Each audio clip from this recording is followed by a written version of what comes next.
Maayong buntag, kumusta? O karon no, sa taliging before ta nag-anhid diring dapitas barangay Kauyonan, no na nag-chat no dito sa social media na to. O lagi ganahan siya sa tong kalo, mura nga nagkalo sa ta karon. O niya ato laging giingnan nga humanta. Kumpleto gid po timing gid mo po yung pag-upload so. Imo gid min timing sir? Oh, timing yun. Gid timing gid no. Oh, timing na kay nga chat gid siya nga nimo nga kalo kay kakalo pod ko ay kalo balikan ako kay uy hatag nimo ang kalo. Sige.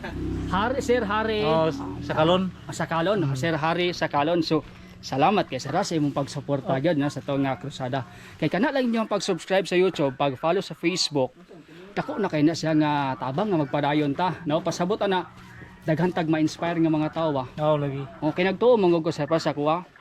Daghan mga tawo karon nga nag-agad ra bitaw gusto mo awat sa tong krusada.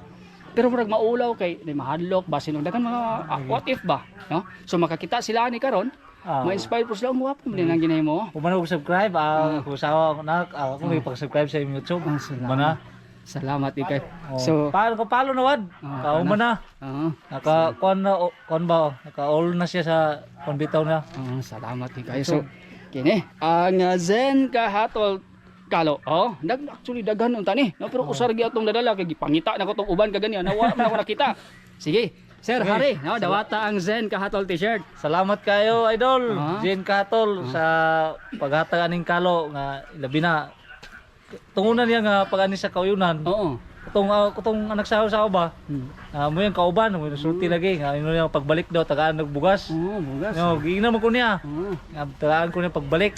Niya amo rin gi-add pre, gi palo ka rin namo. Mo siya. Mo tong pag-post dayon ni kagawad man ka tong uding Dulpo.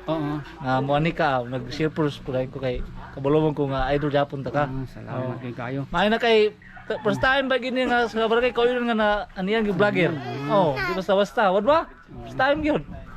Sige. Ayo salamat kay ani. Pwede nimo masuot bebe. Tuyo. Tisot kay para gyud ka. Ayan, wag ka matada. Sige, salamat kayo. Sir Hari. Salamat kayo. Salamat. Kapicture sa ta. Sige, salamat kayo. Salamat. Sa kanunay, kita nagtuo ang pag-asinso ni Mohigala, pag-asinso usaba sa atong nasona. Buot sabton kung tabangan nimo ang imong kaugalingon nga moasinso sa malawang nga mitapang ka nga moasinso ang Pilipinas.